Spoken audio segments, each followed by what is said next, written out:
Obsidian's new Fallout. So a little over a week ago, I made a video about why I think that Obsidian should be using Creation Engine for the next Fallout game that they're working on. And I actually wanted to talk about others' people opinion in this video because that video that I made last week actually got the attention of a bunch of new people that don't usually watch the channel. So if you're new right here, make sure to subscribe and join the fun. We're here to talk about Fallout and Elder Scrolls and most things Bethesda and sometimes like other things as well. But anyway, that's enough about me. I don't like yapping about me too much, especially at the beginning of the video. So I just wanted to read some comments and basically like react to them and have a response if I have a response. Anyway, you get what I mean. Let's just go into it. So this person says, I did like their comment. They say, I hope the new Obsidian Fallout game gets made in Creation Engine 3 with mod support.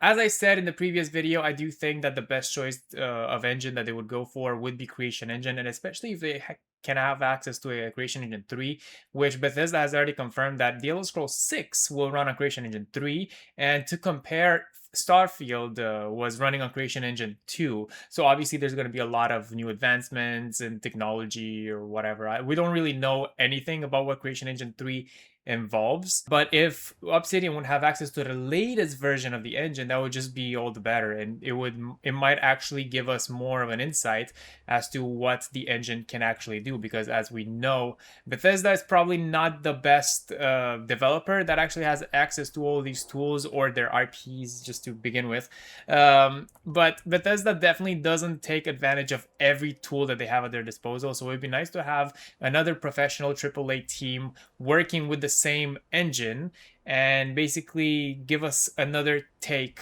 of what that engine can do. Modders have already proven that Creation Engine 1 or whatever Skyrim is running on can do so much just by having like a script extender and some other things as well. It'd be really nice to see another smaller team that is basically trying to like prove themselves, just make the best product with the tools that they have, because we already know that Bethesda already thinks they're the best of the best and they're not even going to try too much. Just the fact that it's a different team might actually mean a lot. This person says Creation Engine is goated. Not being able to move around items, pick them up, or watch them ragdoll around the room during combat in other games is jarring. And I would actually have to agree. Another really good benefit that I talked about in the last week's video about the Creation Engine is the physics engine and everything you can do with it. The interactivity of like items and everything else you can pick up with that engine is really incredible. It really adds so much to the immersion in Skyrim or in Fallout, especially Fallout when it comes to explosions and everything.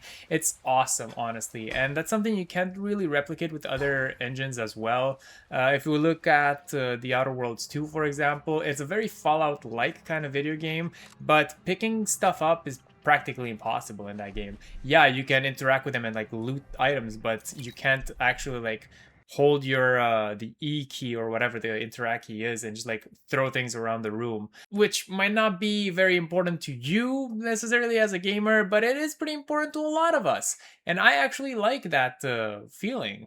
I like just picking stuff up and like decorating my house with it, or using the Fusro Dash out to just blast everything away. That's pretty cool, and I think other engines could do that. If we look at recent Ubisoft games, especially Assassin's Creed Shadows or Assassin's Creed Black Flag Resynced, there's a lot of like kicking around bottles in those games as well, but I don't think, well, you definitely cannot pick stuff up, especially in a Fallout game where you're like trying to like take broken things apart and like put them together, when you're like trying to like fix your guns or like create new weapons. It really adds a lot to that immersion in the world. This person says, BGS isn't afloat despite Creation Engine. Creation Engine allowed them to be afloat despite themselves. Creation Engine is goated, and anyone saying otherwise is wrong. And while it does have its limitations, obviously, there's not that much graphical power. The performance is not necessarily that great, and you can't have a lot of NPCs on the screen because the NPCs are so taxing on your CPU with that engine.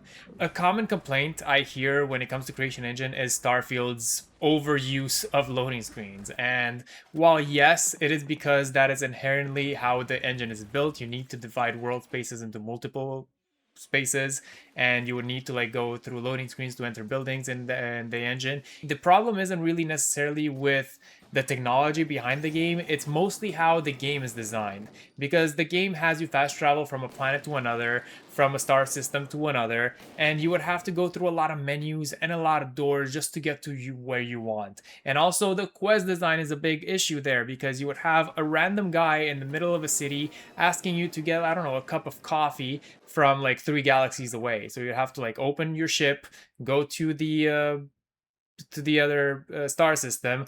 The game would have you land randomly in the star system. You would have to like choose the specific planet, and then you land on the planet, and then you have to go through another loading screen just to get inside a building, and then you have to go all the way back to the original guy just to give him the fucking piece of coffee.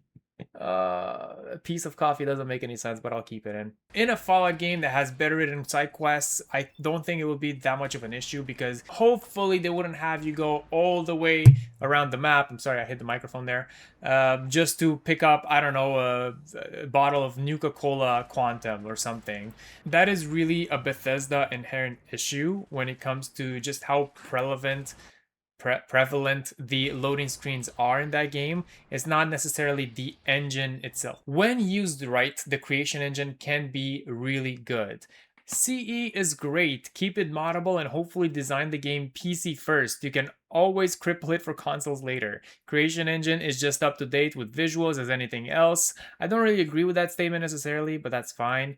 It just needs a proper world designer, and bugs aren't as bad if modders can get them fixed. Well, like I said, if modders can get them fixed, technically the game developer could also get them fixed. The issue with Bethesda inherently is that they usually create what is likely to be an accident within the game, like an actual bug within the game, and then they just never fix it, and they have modders charge for that mod that fixes the thing with the creations system. And also, if that is the case where the modders would fix their game for themselves, they don't have to work for that fix specifically, and they also make extra money because they do take a cut on every creation that gets sold. If Obsidian would have a pretty polished game and they don't really come out with a lot of bugs and they design the game well, I don't think the creation engine as on itself would be the issue there.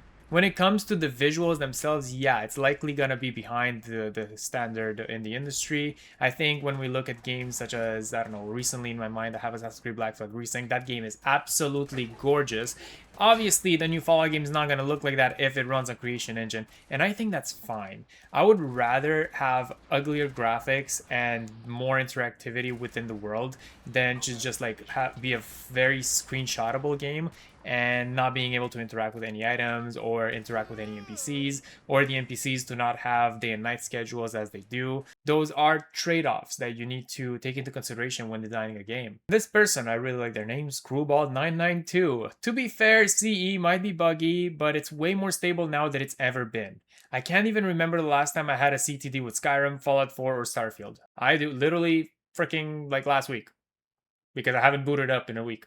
It is a pretty unstable engine, to be honest, but it is as stable as it ever was, because with Starfield, I actually think that that is the best rendition of the creation engine that we've seen, despite its flaws. And Starfield, at its launch, was the least buggy Bethesda game that they've ever released. It did have more time to be baked in the oven, and that's fine. That's because Microsoft was behind it and they wanted to be as polished as possible. And it's likely to be the case with the new Elder Scrolls game as well, and potentially Fallout 5. Now, Obsidian is definitely another beast, and we know that Obsidian, when they have the very tight time constraints, they can deliver a game, but it will be very, very buggy, as we saw with Fallout New Vegas. Yes, that game was patched quite a lot after its launch, but at its launch, I haven't played it then, so I can't really speak from experience, but I've heard that that game was a total mess, and it was actually worse than Fallout 3, which was running on the same engine and were using a lot of the same assets. So if given enough time and enough attention, it could be a very polished game. Now, it might crash every now and then, and especially if you mod it to hell, yeah, it will definitely crash, and that's fine. That's part of the fun. I'm kidding, obviously. I don't like crashes, but when it comes to modding, that is kind of an inevitability when it comes to just modding your game. But personally, I would definitely prefer if Obsidian used CE over UE. CE would 100% extend the total lifespan of the game. For me, Oblivion Remaster's problem is its poor modding capability. There's no easy, meaningful way to fix it or mod it, as you really need a dev build of the game to make in-depth mods easier to add to the game and not just switch out textures or assets. That's why when you look at the mods for Oblivion compared to the remaster, the difference is night and day and makes me want to play the old version over the new one. And I agree 100%.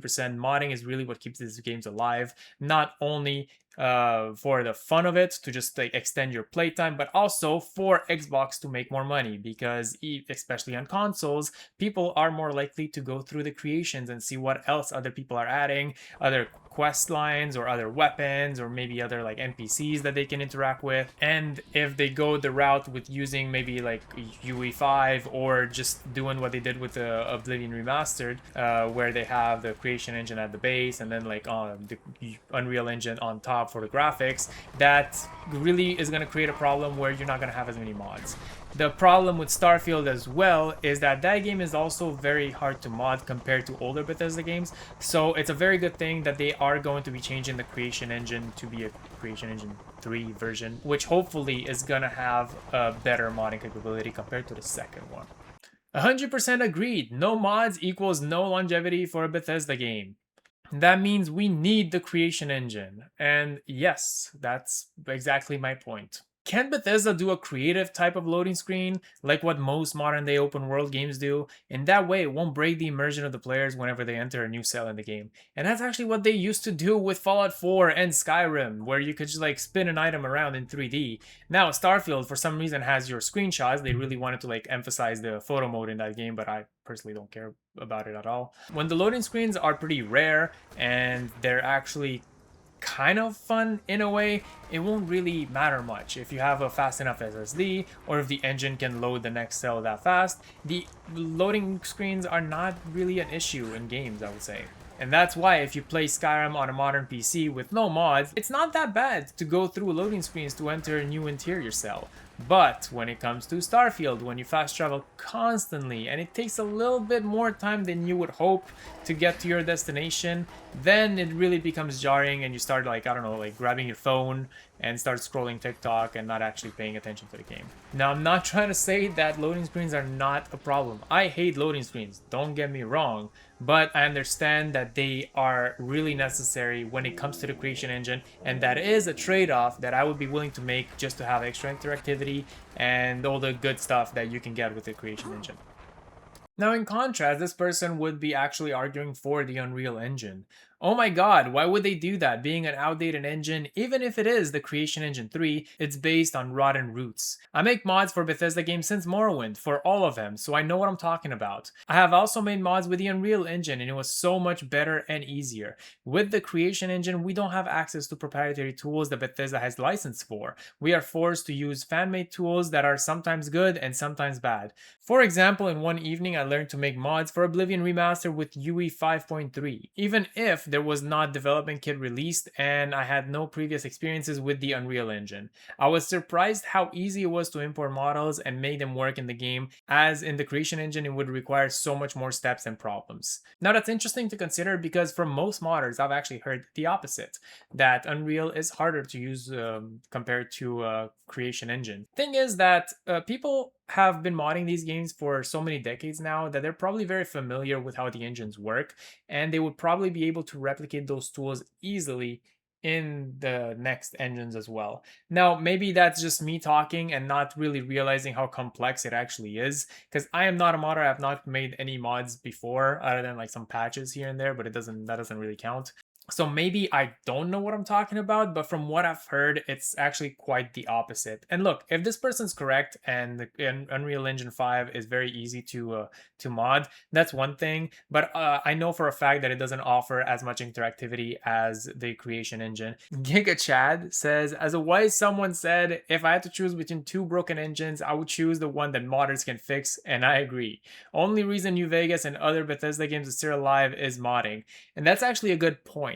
I don't think that given Oblivion's track record, if they were to use Unreal Engine, the game would be broken. Because if we look at The Outer Worlds 2, that game is actually pretty smooth in my experience.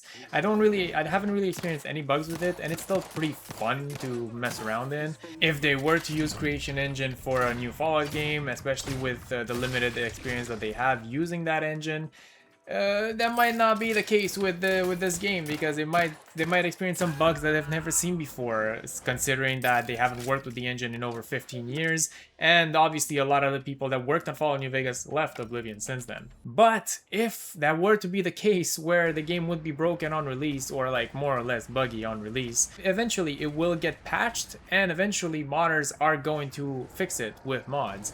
Now, is that really a solution that we want? No, please fix your game. Stop releasing unfinished crap.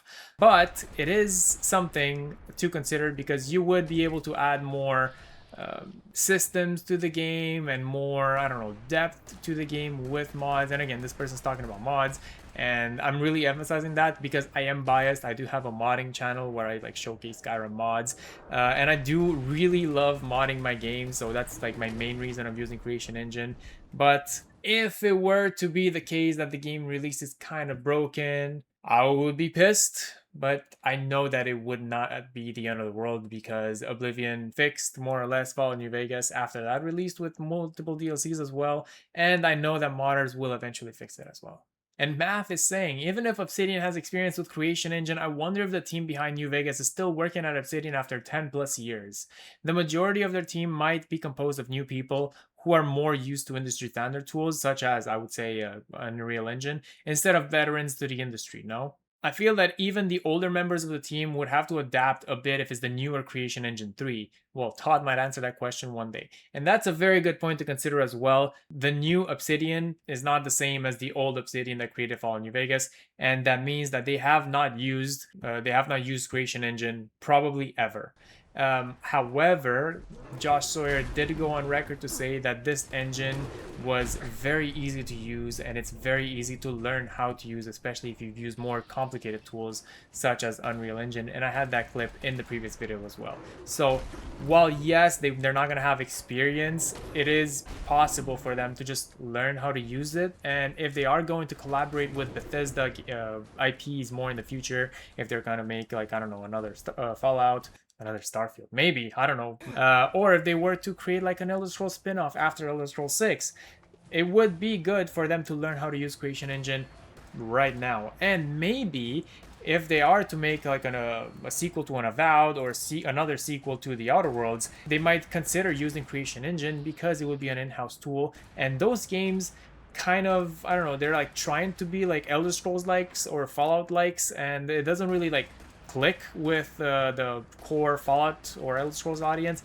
because the games do feel kind of like different, and they feel more contrived within their own systems, and they're not as sandboxy as normal Bethesda games that are built on Creation Engine. So it might actually be beneficial for them to learn how to use the tool, so they can adapt it for their projects as well. And this person says, heavy disagree. Not because I don't think it could work, but because it's time to move on and use a better performing engine. Whether that would be Unreal Engine 4, Unreal Engine 5, or a new engine to make from the ground up. Longtime fans deserve a better performance from new Bethesda games. And sure, that might be an argument that it doesn't really perform well, but I mean, Unreal Engine doesn't perform well that much itself either. It is probably the prettier game, and it's probably the one that's more easy to market, because people are going to see the visuals and they're going to be like, oh my god, this is the future. But as with any other tool, it has its limitations that you need to take into consideration. However, your argument about having a new engine from the ground up, I don't think that really works, because that will take so much time, and it definitely, like, Microsoft definitely wants this game to release as fast as possible. So they're not going to create anything new. The most that they're going to do is to update their existing tools, and the most change that Oblivion might do would be to upgrade Unreal Engine 2. But even then, I think it would be up to Bethesda to update all of those. Not just no, but fuck no. It shouldn't be Unreal either. It should be a custom engine. Why do games from old days run better / feel good to play? It's because they used custom engines, among other things. No, that wouldn't work. No, that would take way too long. They need people that are specifically building engines, or whatever it is called. I don't know, engineers or whatever. and they don't have the resources for that. We don't have the freaking patience for that. And they have a perfectly good enough engine to be able to work with. As I said, I don't think it's the engine holding Bethesda games back. I think it's Bethesda themselves. And if Obsidian can just like have more imagination and work better with the tools that Bethesda created for them, it would be a good game that people are not going to complain about if they design around the limitations. Incredible L take. Creation engine is like the people in Congress today. No. I don't see a future in Creation Engine if they're not fixing the loading screen problem. It will be so funny if this is actually Emil Pagliarulo that is replying to my video.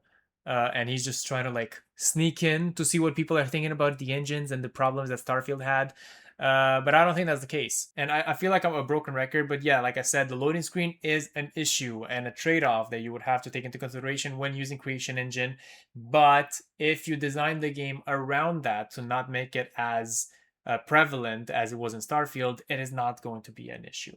And we're going to end on a very good comment that I like and I agree with a lot. I trust whatever they decide. Either way, I'd like to see them port over that parkour and two-handed combat system. I had a lot of fun using both in Avowed. I love the companions chiming in with expertise in the field or equipped during conversations. Great reactivity. I'd love to go back to places I wiped out and see changes too. And that's something I very much agree with. I do think that the best thing about Avowed was actually the movement system and the combat. The companions themselves, their writing, in my opinion, was not good. But when it comes to their abilities and whatever, sure, we could do that. That's fine. Not really my priority. But the reactivity and what you're talking about here about like the going back to the places and see what you've changed, that's awesome. And I would like to hear more from you. So if you agree with what I'm saying, let me know. If you disagree, especially, let's have a fight. Civil, please. I don't want to ban any comments. I haven't had to ban any comments so far, but I'm gonna bang my stupid desk here. Oh, I thought I stopped recording for a second. Anyway, thank you very much for watching until the end. Let me know what you think. If you haven't subscribed to this channel yet, please consider subscribing and leaving a like. It would be very much appreciated. I very much love interacting like this and like talking about stuff. And oh, actually, I saw another comment like right now just glancing on my screen, so we're gonna do another one. This is a bonus comment. Picking cheese is not immersive. Floating wheels of cheese is the definition of not immersive. The thing is that in the games, they're technically not supposed to be floating. You're supposed to like pick them up with your hands. But yeah, there's the limitation where you can't have your hand actually pick up the object and like move it around like this, except if you're probably in VR, I'm not sure. But anyway, you can just imagine your hand picking it up. You don't have to like actually see the hand in it. Anyway, that was the bonus comment. That was absolutely not even like planned what I was doing here. It doesn't matter. This video was unscripted and unplanned. This whole channel is unscripted and unplanned because this is Nariva Sandbox. Here, we play with sand. Thank you very much for watching, and now, I don't know, go watch another video. Leave me alone. If you haven't seen the last video, click here, and click here for whatever else is going to be here. So yeah, thank you. Bye.